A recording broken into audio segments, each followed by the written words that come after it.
Hi, everyone. Happy Wednesday. Hi, how Hey, are everybody. you? So I'm welcome to another Wednesday afternoon together with Heather. And today we are going to talk about Measure RE with our guest Keith Jones. So how are you two feeling today? Great. I'm good. Good. And we are going live a little later today, just to accommodate everyone's schedules. So we're sorry if you missed us earlier. And we also welcome all of your questions and comments. So please put them on here and Heather will put them up on the screen. Yeah. And let's see. Okay, so our first question is I'm going to ask each of you guys some of the questions that have been sent in. Okay. And I'm going to kind of try to go back and forth a little bit. Okay, so the first question is for Keith. Can you give us a brief description of Measure RE? Sure. So when you sell a home, you pay transfer tax. It's actually the correct term is more along the line of a documentary transfer fee or documentary fee. Every municipality charges this. It's primarily the county that will handle the transfer of that property and do all the paperwork, because there's a lot of county records that have to be updated and changed anytime a piece of real estate is sold. And what the transfer tax was originally designed to do was to ease the burden on the county for making all these changes in the county records. And that's why there's a county rate, which is established by LA County at 0.1%, or it's I should say, yeah, it's a very, very infinitesimal amount. You don't really ever notice it. It's minimal. And what that means is it wasn't a big deal when you sold a property. Many cities in California, overwhelmingly, it's almost like I think about 80% of the cities in all of California, which I think there's 280, do not have a transfer tax fee any more than that 0.1%, because it's designed to just handle that basic fee, all the changing of the paperwork. Where cities have then decided that they can gain more money individually for that city, because I guess there are certainly some records that need to be changed within each individual city, like Culver City or even Los Angeles City. They tag on their own city fee, and that city fee in Los Angeles and in Culver City is 0.45. So 0.45%. So when you add that with the 0.11%, you end up with a blended rate of 5.6%. 0.56%. So it's about 0.5% is what you pay. It's substantial. So that would be, on $1 million, if you sell a home, that would be $5,600. That's a lot of money. But usually when you're selling a home, there's all these other costs in there. So you don't really pay attention to. I mean, it hits you and it bites, but it's not too bad. Because of that rate in Los Angeles, and then of course adopted by Culver City, because we're surrounded by Los Angeles. I'm sure long time ago, I don't know when we instituted that higher rate of added on to coincide with Los Angeles. I guess a lot of people felt, well, since LA's charging it and LA's all around us, we're going to go ahead and charge that too. Because it's essentially almost like found money, right? When someone's selling their home, there's no way they can get out of not paying that fee. It is customarily paid by the seller. It is very rarely ever paid by the buyer. So it's a seller's cost. It's a cost of selling your home, as if just like a real estate fee, or other types of fees, loan tie-in fees, all those different fees that you pay when you sell. So in the case of Culver City, we have the same as LA. There has been some studies done, and I have one actually here that I've read that was cited, and this was UCLA. Guess what? Another report from UCLA. We've been getting a lot of these in our city, Anytime we want to raise taxes or say that we're doing something wrong, UCLA comes out and gives us a report and says, "Oh, yep, there's a report that says, sure enough, we have ability to charge more. That this is something that we need to reform the transfer rate." Anytime you see reform on there or reimagine, what does that mean? Well, that usually means that, hey, someone wants to get some money. They're reaching into your pocket again. And so other cities, typically very what we would consider to be progressive cities in California, have already done this. Places like Berkeley, Richmond, Oakland have incredibly high transfer tax rates. And we are now going to be part of that if this passes. We will see a rate increase at 1.5 million. Anything at 1.5 or above is now going to go up 300%, approximately 300%. And it will be on the incremental difference. It'll be so up to 1.5 million, you're going to pay the rate you always have paid. Anything higher than 1.5 million and 1.5 million above is where it kicks in. You're now going to pay 300% more than what you would have paid had they just left the rate the same. And then it quickly rises from there. At 3 million, which of course people think, well, 3 million, that's a millionaire's home. Well, and look, we have some homes in our neighborhood and in your neighborhood where they've sold for, over 3 million. And then it goes up. And what's particularly egregious about this is that at $3 million, it goes up to 3%. So that's really getting high now. We're getting up to some real increases, major increases. And then, of course, at 10 million, it goes up to 4%. And this is to fund our council. It doesn't go to education. It doesn't go to Parks and Rec. It doesn't go to any specific thing other than into the general fund of our city so that our city council members can spend it in any manner they want. So, yeah, that's about it. I can say a lot more, but I'll wait. Well, that was quite a lot. I'm letting it all sink in. Yep. Just think about you're selling your home. I particularly think about it as, you're maybe older, maybe you want to retire, you want to move someplace else, you want to get out of the big city. Maybe you want to leave your home to your kids and let them, whatever it is that you've worked so hard your entire life for. Now the city is going to take a big chunk out of that. And that to me is offensive. So that's why I'm fighting it. Yes. Well, I'm going to let Heather rebut some of this or just add in your own comments, in addition to what Keith said, or however you want to comment with that. And then before I go on to the next questions. No problem. So I agree with Keith. A lot of the people that I had talked to when this was originally going through council, people had no idea about it. Yes. This was done at the last minute. Yep. I know, Keith, you're on the financial advisory committee. You guys had to be called into emergency session because they didn't even run it through you guys before they put this out there. It was a special meeting, and they had 7 days to craft this ballot measure and get it put on the ballot. Whereas most ballot measures, there's some like Measure B, months and months and months, many months, lots of community outreach, signatures, but this was done in 7 days. Yeah. Well, I'm sorry. I'll let you go because I can definitely add some to that. But No, a lot of the people that I talked to, especially older people, were really upset about this. Some of them didn't even have access to attend this meeting. They didn't know how to work the WebEx. Some of them just couldn't get it to work. Yep. And that's what I said the night that they introduced this to the council. I said, please hold off. This warrants community conversation. This warrants, more staff research if we really need it. Yep. And this should be done in broad daylight with lots of community outreach. We've got to stop doing this stuff that's swept under the rug and under the radar.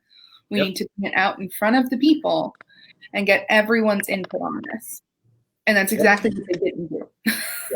Yeah. And I know a lot of people are really upset, and some people still don't really know about it. Now that people have sample ballots and things like that, they're seeing it, but they don't really know what it means.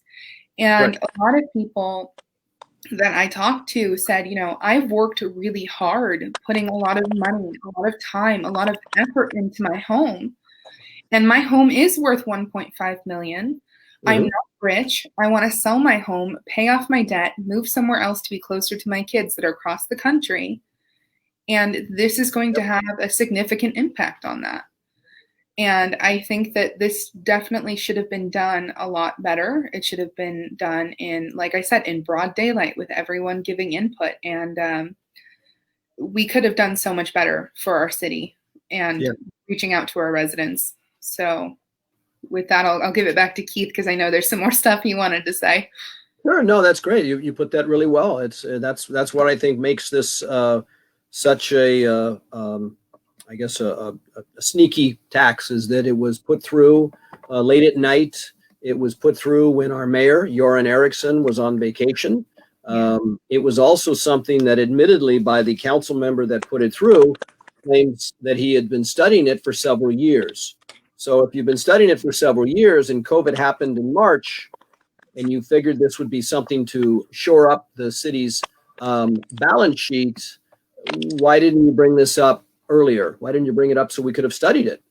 You're right in that typically whenever there's a ballot measure, and Rafi, you probably might remember this, that whenever there was a ballot measure, because Jeff was on the council for 8 years, they would always do a polling first. They would always hire a polling firm to go out and say, listen, is this something that the residents want? Because it costs money. It costs the city money to put this on the ballot, but also costs money to send out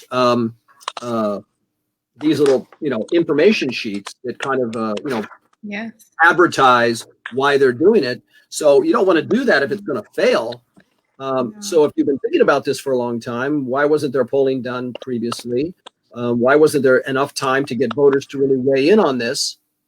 Well, I think we know why. So that was what happened. We didn't get a lot of time in the FAC to be able to vet this. And you're absolutely right. We were told that it's going to be fine, it was going to be great. And then we noticed later that what we voted on in terms of the language was not exactly what they ended up putting on the ballot. There's a second section to this ballot, which we were told was a good thing for voters, in that the initial rate of which you would get hit with this tax is at 1.5 million. They've characterized this as a mansion tax. I live in a 1,600 square foot house, and I'm going to get hit with this if I sell my home. And you can come by and see, it's not a mansion. I don't live in a mansion. There's no servants' quarters. There's no, 3-car garage, 4-car garage. I don't have a huge, open great room. It's a 1,600 square foot house that was built in 1954. It's going to qualify. It's going to get hit with this tax if I sell. So, and that's a lot of people, unfortunately. And one of the things that was part of this second section of this measure is that by council's just a simple council vote, that within 5 years, if they decided that there were too many homes being subject to this tax due to inflation, which is typically in the real estate industry about 7% a year, could be more, could be less. But certainly right now, we're saying maybe that it won't be that this year because of COVID, but nonetheless, a $1.5 million home, for someone that's maybe in a $1.2 million home, well, within a number of years would be up into the 1.5 category, and therefore they're going to get hit with this mansion tax. So this second section was told to us as a great thing that we should embrace, because it means that council can raise the ceiling on this, or raise the entry level for this. Instead of it being at 1.5 million, if a lot of people were getting taxed, well, they can now raise this up to 2 million. So not as many people are going to get taxed. Here's the problem with that. Government spending doesn't work that way. Government spending is as things start reaching that point where they're now getting taxed, government never says, you know what, we're taking way more money than we were supposed to on this tax, so we're going to reduce the amount of people that are going to get hit by that tax. That never happens in government. So you're asking the council to be able to raise the amount of the threshold, the first threshold, and you're saying you're going to give them that power to do that. Well, what we found when we read the language is that it also gives them the power to lower the threshold. And that's what's particularly scary about this. And there was a lot of back and forth with attorneys that we could not fight because we don't have we don't have the city attorneys at our beck and call. So they challenged that. And that's why in our rebuttal arguments on the ballot, they made us strike that language, that it was a sneaky option that allowed them to lower it. The option is still there. So in my opinion, I think they could still do it. 5 years from now, 10 years from now, they could just bring it down. Hey, we've had another crisis. We need more money. We need to have more people susceptible or qualify for this tax. And so we're going to bring it down to 1 million, or we're going to bring it down to 800,000 or 600,000 or to zero, so that now everybody's under this tax. What that section says is that as I said, there's different tiers, right? First tier at 1.5 million, and another tier at 3 million, another tier at 4, and another tier at 10. Well, all those tiers could be brought down to where the highest tier of 4% could be at 500,000 potentially. So this is what makes this tax really poorly written. And okay, maybe it was just a mistake and it wasn't something that was done on purpose, but that just says that, listen, let's not let something be on the books. Let's not a law get voted into that has this type of ambiguous language in it. Right. So that to me is probably the scariest part of this, other than the fact that I don't think it's. I mean, even if it is an error, it just goes to point out that this thing being done in 7 days was just completely irresponsible. That's right. And how many people, they say, well, the argument was, oh, these people have had a big run up in their housing prices, and so they owe this to the city. And when I hear this kind of talk, it really bothers me. Right. So many people worked so hard for their homes. Like I said, the elderly people I talked to said for years they've put in money, they've put in time to make it look good, to bring up the price of their home, so that way they could sell, retire, like I said, pay off debt. And now they're going to get hit with this. Right. So, I know we have some audience questions. I have more questions. Sure. Go ahead. Yep. So this next one is for Heather. Heather, the city is stating in their marketing pieces in support of Measure RE that if this measure doesn't pass, we could see a reduction in our police and fire services. Can you answer that? I know Keith's laughing too. I mean, they're talking about reducing our police staff anyway. Mm-hmm.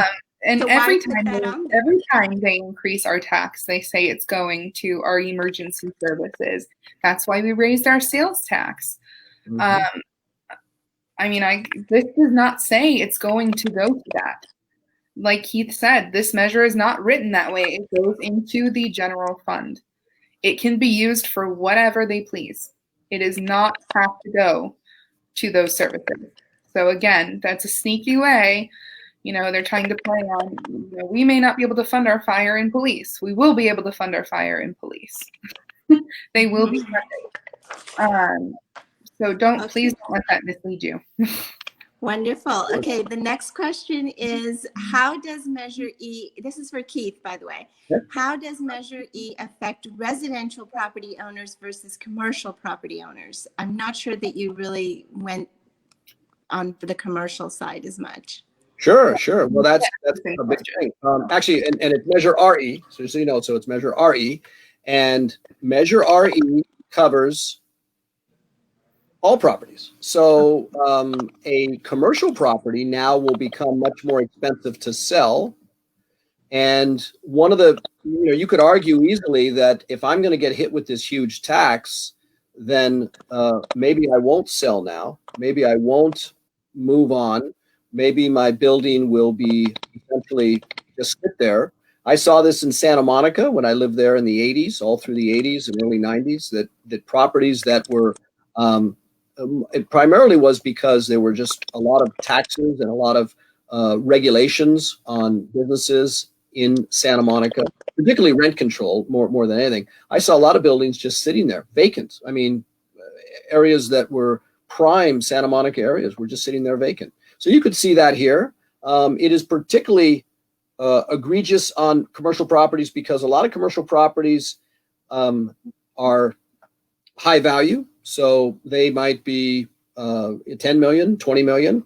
And you're talking about a 4% tax on a property in Culver City that will be sold, where that money will go towards who knows what. I mean, we haven't been able to establish where that money is going to go.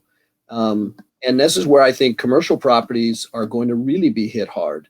And, this is, again, why we can go back to the fact that you've got a commercial property owner who's been involved, been paying taxes in our city. Every commercial property owner pay taxes. They have to have a business license.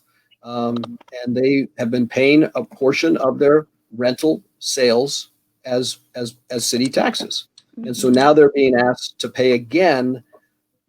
This is, again, a huge overreach. Right. Okay, I got one more question for Heather. Okay. I wanted to answer Marta's question really quick, if you don't mind. Well, Marta asked, so why is the current council pushing this measure? And Marta? 4 council members are. Yeah, Marta, none of us are really sure. This was done at the last moment. I mean, does the city need funding? Sure, we can definitely use it, but not like this. One thing, you're right. They do need it because they constantly want to spend money on things that favor them. They want to spend $1 million to $2 million on a rent control board and rent control bureaucracy that they could have just easily adopted the states, and that's what Measure B is about. But get a plug in for Measure B whenever I can. Vote yes on that. But the other issue is that they've one of the things that we looked upon when we were on the FAC, and that to come up a lot is, nobody likes petroleum, nobody likes oil, nobody likes global warming. We have a oil field in Culver City that our city has been fighting kind of a stealth war on for about the last 6 to 8 years. Our city council, unbeknownst to most citizens of this city, know that our council spent $10 million on expert studies, legal fees, fighting that oil field, trying to get them to shut it down. Only 10% of that oil field is in Culver City. And we want them to simply walk away from their investment. We don't sit down with them. I spoke to the owner, the manager of Sentinel Peak. She told me that our city government has never sat down with her since they purchased those oil fields some years ago and said, let's work out a winding down of oil operations here. Let's do that in a measured way so that we all can live with, the fact that we all have investments in this oil field. But instead, Culver City has just gone at them and fought them and tried to do kind of like an eminent domain. And so they've spent, again, with UCLA, they've gone and commissioned studies at UCLA. So they spent over $10 million. They will spend, if they continue this path, probably another $5 to $10 million trying to get a verdict through the courts that will mean that Sentinel Peak will have to walk away from their investment. Why are they doing that when we are strapped for money and we are in COVID, so our revenues are going to be down? Why are we doing this? Well, because of a lot of reckless spending. Absolutely. We have some more comments and questions over here. So I think from the beginning, Todd Shays says, measure ridiculous. Yep. Okay. And then we have John Lopez saying defeat and destroy measure RE. Very good. Yep, I like that. And then I think we already read Maria's, right? Yes, Maria and Marta. Yeah. Marta, we read. And then Maria also says, thank you, Heather and Keith, for providing this very important information for homeowners. And then we have, so Marta is saying, so in other words, the current council misled the community. I think, yeah, I mean, I'll let you take that one, Heather. I'm going to go with the survey says yes. I think that this whole measure was extremely misleading from the moment that they announced it, and by announced, I mean talked about it online at a special meeting. We should have had these kinds of conversations openly, honestly, with everyone. Like Keith said, there's so many little things that maybe they're errors. We don't know. I don't want to say they're intentionally misleading people, but there are things in there that seem really wrong, that are very sneaky, and it may just be poorly written. And that's what you get when you do something in the cover of night online, and you do it quickly in 7 days. This is what we get. Mm-hmm. We have another one from Janet Shabola. She says those property owners will pass the cost to their tenants, who will then pass it on to their customers. I agree. Yep, that's right. Yes. That's right. It's going to be more expensive for you to buy that property, because now the seller is going to have to recoup that money by raising the price of their property. Or what they might do is simply say, they might demand that the buyer, I mean, it's a very hot market right now, so they might demand that the buyer pay that amount, which they could do as part of the sales process. Just say, yeah, you can have the price, you can buy this property for whatever, $12 million, but you pay the transfer taxes. Now that buyer is coming in having to pay that. That means that changes all the computations on that property, because now their purchase cost has now gone up. They're going to pass that on, absolutely. Yeah, I mean, we've been taxed. I think when you go back, one of our friends did a computation of all the different taxes that have come down. We've been taxed like 7 times in the last 8 years, I think. Almost every year. We get a parcel tax, we get a school. We've done bond measures. Culver City has always been very generous to our taxes. We have Measure CC, which is the sales tax, as you mentioned earlier, I think. Yes. And that's supposed to be, it was an interesting point you bring out, is that this measure is supposed to be for police and for, to maintain our police. Well, as you just mentioned, we just had a big fight over defunding. They wanted to take that money. And what was also interesting about that, and I brought up at our last meeting of the Financial Advisory Committee, is, well, we've been collecting an extra sales tax for all these years. It amounts to millions of dollars to maintain our police and fire. And we've told the voters that they needed to vote for the sales tax increase so that we would have the same level of police and fire that we've always been used to. So now when the defunder group comes in, which is a small minority group of people, that they want to take away our police and fire, what do you do with that extra sales tax? Do you give that back to the residents? Do you give that back to people? Do you send them a check saying, yeah, you've been giving us, the sales tax is much higher than the city, right across the street, LA City. So what do you do with that extra sales tax you're doing? Because you're not giving it to police like you promised. That to me opens the city up to a lawsuit, and it could be a very costly lawsuit. So absolutely. And then something that I found particularly offensive throughout this whole process was, as you know, COVID has affected everyone, but our small businesses especially, who are hurting because they've been shut down. Some of them are just now starting to reopen. One of the council members, in response to Colin Diaz, who is our chamber CEO, who was talking about Measure RE at a council meeting, basically the comment was along the lines of, you should be grateful because we could have done a business tax instead. We could have increased that and we didn't, but maybe we need to. And I found that comment to be extremely offensive. Our businesses are trying so hard to recover, and for a council member to make punitive comments like that is just unnecessarily hurtful at a time.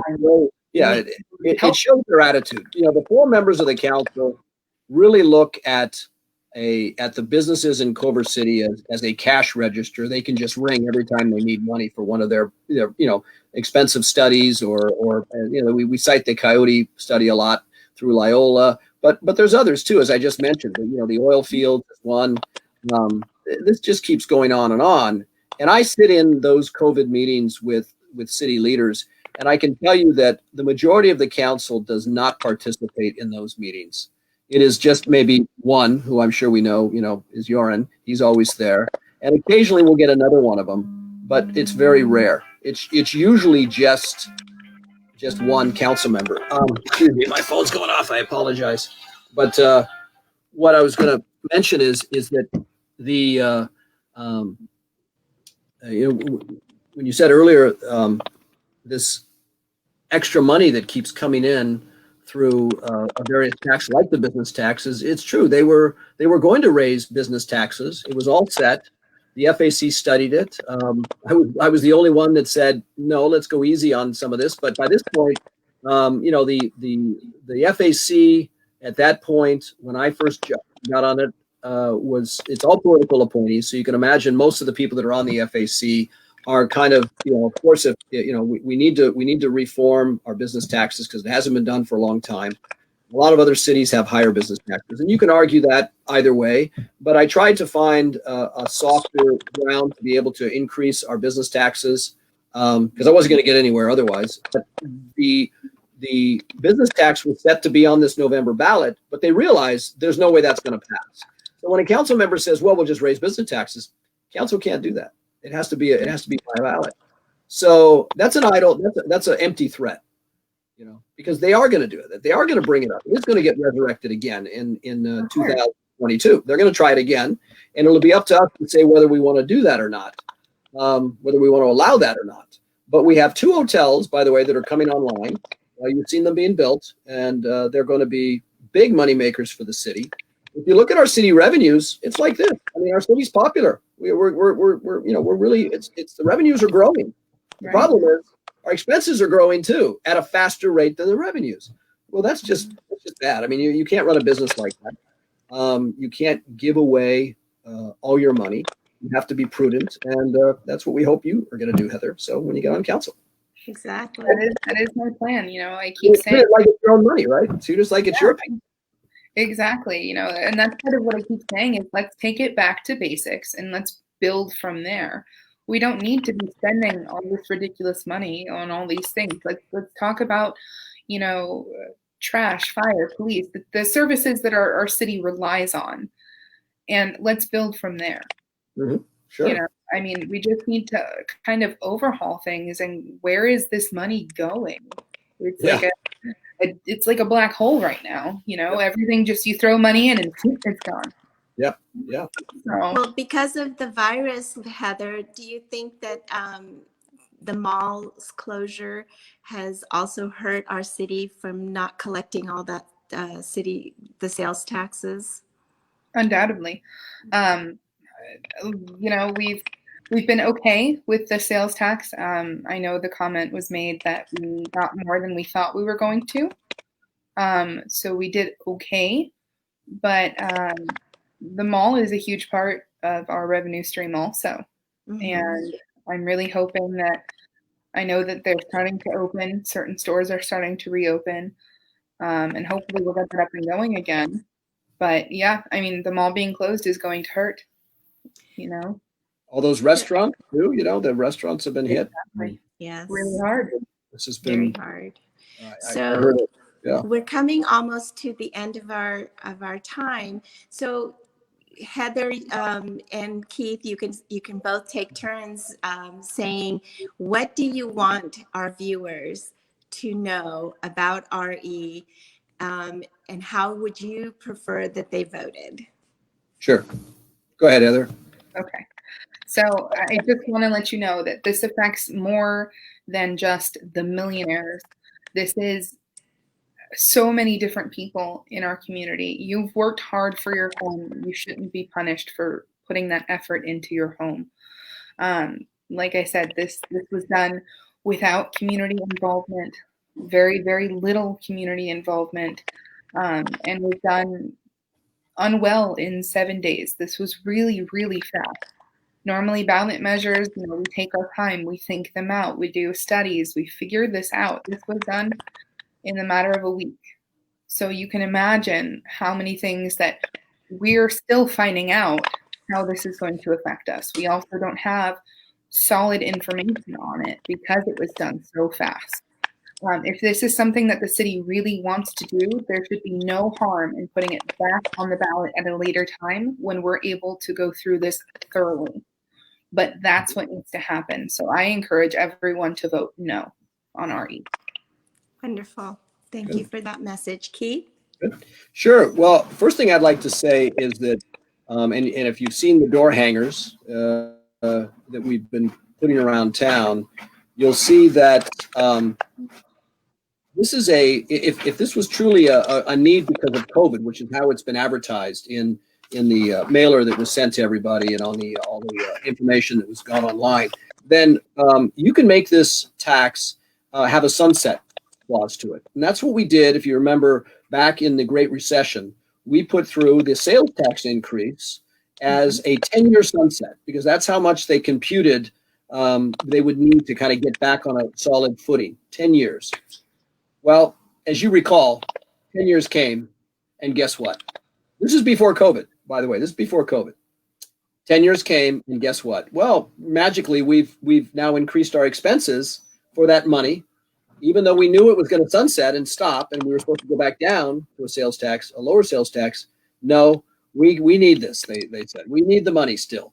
This is what happens with a tax. It never goes back down, ever. When was the last time you remember a tax in your city or in your state, particularly here in California, where they said, you know what? Hey guys, we got enough money. We've taken enough of your money. We're going to give it back to you now. That never happens. Never. So why wasn't there a sunset clause on this? 5 years. You could even say 10 years. Maybe. I mean, I'm still not for the tax, but at least it might have said, okay, your intent is valid. We need money because of COVID. That's not what they did. This is a permanent tax. It never goes away. And as a matter of fact, on one of our flyers is that we say COVID's not going to last forever, but this tax will. So be careful. Don't vote for this. The other thing is that it does take away, as you mentioned, from seniors. My father was in an assisted living facility. It was $6,000 a month. That's a lot. And that was, I mean, it wasn't like the Taj Mahal of assisted living facilities. It was a good one, but it wasn't great. $6,000 a month. That gets eaten up pretty good. That's $72,000 a year. People live a long time. So, and then the other thing, of course, is homeowners and renters. If you want to buy a home in Culver City, as I said earlier, and you have to now that extra transfer tax is now going to be built into the price. So now you have to pay more to get that home in Culver City. So it's going to hurt the move-up buyer, and that's going to hurt everyone. The other thing that I haven't touched on is that the LA County will only collect one tax rate. So, for instance, in Culver City, as I said, it's 0.56%. They will handle that. If you decide to do any more, it's on you. It's on your city. So guess what? We get to hire people, or we have to pay someone, maybe another company, to do this for us, to collect that incremental higher amount. They have to chase after the sellers and the buyers because they're both liable for it. If one doesn't pay, the other one has to pay. Escrow companies have to be aware of this. If they make a mistake, then the city has to come after that buyer or seller. This creates a whole nother level of bureaucracy. Mm-hmm. And so it doesn't, it's not without cost, and it's not without a human cost too. Like you said, older people that need to use this money to live, well, it's dipping into their savings. So. Right. And so many people rely on their homes as their retirement. So that's does make a huge impact. Yeah. Do we have more comments that I don't want to miss any this week? Tasha asked, when do we get our signs? And I'm assuming you know on RE. Okay. So here's what I want you to do. If you're on Protect Culver City, Tasha, and so if you go on Protect Culver City, if you want to direct message me your address, I'll get you a sign. And please, I encourage everyone to do that. And I'll make sure. As well, correct? I'm sorry, what's that? You have a website as well, correct? We do not have a website. There is a website that was set up by a kind of a large political, kind of fund, a larger company that's kind of handling it. But they're not affiliated with me. I just took this on because I saw nothing was being done. And I just wanted to get it out there, get people out there, because I think, Ravi, as you said earlier, no one knows about it. No one. I mean, I talk to people all the time. They know nothing about RE. So I don't want them to make their decision when they're at the ballot box. I want them to be informed ahead of time. So that's why I started the door hangers and I started the lawn signs. Look, if someone wants to vote for this, there's some people that you know, they don't mind taxes. They're going to go ahead and pay it. That's fine if that's the way you do it. But let's let people be informed, because they're being informed at city expense by this, by being sent to their home and by putting it online. So I figured we have to do something to give them the other side to this, and hopefully the door hangers and the lawn signs will do that. Make people ask the question about this. And of course, your web talk today, Heather, was very useful for people. And I'm sure you're going to post this somewhere where if someone wants to watch this later, they'll be able to watch it. Yes. So everyone, just so you know, we do read the comments afterwards, and we will respond. And I'm sure, Keith, you can come on and answer any of the other questions as well. Sure. But I really want to thank you for being willing to come on. I think that this was really important and very timely. A lot of people are either still trying to figure out how to vote on these issues, or they're planning to vote very soon. And so I want to thank you for being able to come on and shed light onto the real information behind Measure RE. We need it. Like you said, you put this on because nobody else was. And honestly, that's because it was done so very quickly. We're scrambling. So, you know, I hope everyone out there gets some information from this. And like I said, you can leave us comments. You can email me, and Keith's, you know, available as well. And we will get information to you. The more information you want, the better. Please be informed, and please vote no on RE. Yeah, thank you. And one other thing that they can do, Heather, is they can share this video so that more people can watch it. So please share this video, and, you know, inform all your other friends that haven't seen it to be able to see all the information that was here today. Yeah, absolutely. Thank you. That's great. I encourage people to do that. That's great. Thank you again. I appreciate the opportunity to talk to all of you. This is great. Thank you, Keith. Thanks for coming on, and thank you for letting me ask the questions. No problem. And thank you, Heather.